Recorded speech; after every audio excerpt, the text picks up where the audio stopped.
দর্শক শুভেচ্ছা নেবেন। আজকে আমরা কথা বলবো গরুর ডাক্তার জাহিদ। একটা জাহিদ আছে, আপনি দেখেন, এটা কিছুদিন আগে মানে গণ অধিকার পরিষদের নামে মার্কেটে নামছিল, নামার পরে এখন এটা স্বতন্ত্র হয়ে গেছে। স্বতন্ত্র হইয়া এটা সংবিধান সংস্কারের একটা মেম্বার হয়েছিল। মেম্বার হওয়ার পরে ওর কামকাজ শেষ হওয়ার পরে আইসা পড়ছে। আইসা পড়ে গরুর ডাক্তার জাহিদটা মনে করেন যে এই যে ওর অত কোনো সিটই পাইতো না, কারণ 6টা সিট বিএনপি দিব, বাইরে মনে করেন যে 6টা সিট ছাড়বো। এই 6টা সিট অলরেডি ভাগ হয়ে গেছে মনে করেন যে মান্না পাইব একটা, তারপরে নুরু পাইব একটা, নুরুর লগের যে সাধারণ সম্পাদক যেটা ওইটা পাইব একটা, আর যে আব্দুর রব আসম আব্দুর রব পাইব একটা, তারপরে আরেকটা যে কি জানি এই দলের নামও শুনি নেই কখনো, ওই দলে পাইব একটা। এইভাবে 6টা ভাগ হয়ে গেছে তখন গরু ডাক্তার জাহিদের তো কোনো সিট দেখলাম না। গরু ডাক্তার জাহিদ সবই মানে যে সবই ঠিক করছে, প্রফেসর ইউনুস সবই ঠিক করছে, ঠিক করেন নাই, শুধু হইলো যা নির্বাচনটা দিচ্ছে না বা এ করতেছে না, বা উনি সারাও বেলে দেশ চলতো। আবার এটাও বলে যে না, ওনারে যেই ক্রাইসিসে দেশ পড়ছিল ওনারে সারা পররাষ্ট্রনীতি, তারপরে ওনারে সারা হয়তো বা ইন্ডিয়ারে ম্যানেজ করা খুব কঠিন হইতো আর কি। অর্থাৎ ইন্ডিয়া তা না হলে আমাদের আক্রমণ করতো। গরু ডাক্তারটা কয়, গরু ডাক্তারটা 2-3টা টকশো করে। আর জাহিদের কথা বলতেছি ভাই, জাহিদ গরু ডাক্তার জাহিদটা 2-3টা টকশো করে, আর এলো যে উল্টাপাল্টা কথা বলে। মনে করেন মিষ্টি মিষ্টি কথা বললে হয়তোবা আপনারা যারা আছেন তারা পয়টা যান, মনে করে যে হয়তোবা এই জন্য মিষ্টি মিষ্টি কথা বললে। এটা একটা বাটপার, এই জাহিদুল্লাহ একটা বাটপার, পুরা বাটপার। ওর হলো দাঁতের ডাক্তার না, গরুর ডাক্তার।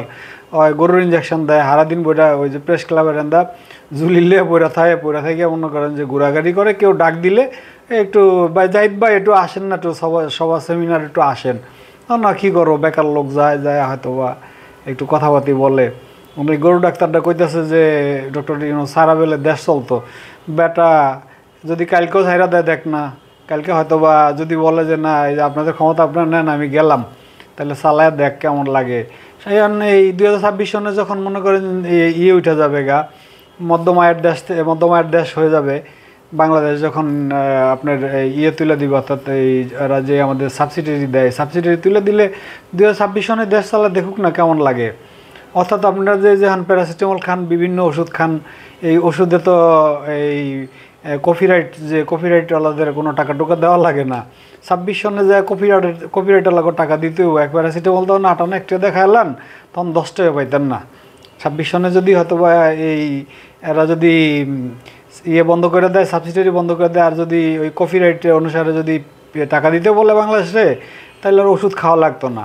যেভাবে ওষুধ খাওয়া লাগবে না, এইভাবে হয়তো বা গার্মেন্টস পণ্য আমাদের দেশের থেকে যাবেন না। তাইলে ভালো লোক না হইলে দেশ চালান 26 সনে যায় কঠিন হবে।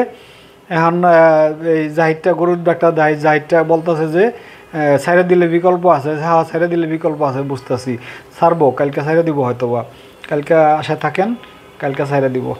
কালকে জাহিদরে দিব ক্ষমতা। এই যে গরু ডাক্তারটার ছবিটা আমি দিয়ে দিব না ইয়েতে, আপনারা দেখেন। এই গরু ডাক্তার একটু ফলো করেন, গরু ডাক্তারটারে যে ক্ষমতা দিয়ে দিব। প্রফেসর ইউনুস কথাবার্তি হয়ে গেছে অলরেডি, গরু ডাক্তারটাই পাইব।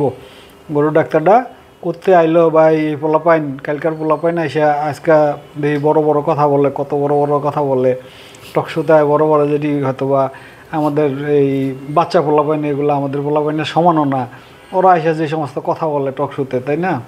ওরা মুরব্বী মানে না, কোনো কিছু মানে না। এই দেশ জাহান্নামে যাইব, সারখার হইব। এই দেশে যেরকম আসিল সেরকমই থাকবো। এই দেশ ভালো হওয়ার কোনো লক্ষণ নাই। রাজনীতি করলে আপনার জনগণ, আপনার কী লাভ, আমার কী লাভ? ওরা কি আমাদের খাওয়ায় না পড়ায়? ওদের আমরা খাওয়াই পড়াই। এই যে সরকারি কর্মকর্তারা কি আমাদের খাওয়ায় না পড়ায় না? সরকারি কর্মকর্তাদের আমরা খাওয়াই পড়াই।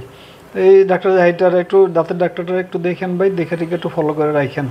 ওকে, এটা যে বদমাইশ, এটা কিন্তু চরম বদমাইশ। এই জাহিদটা একটা চরম বদমাইশ। ওকে, বাই বাই, থ্যাংক ইউ।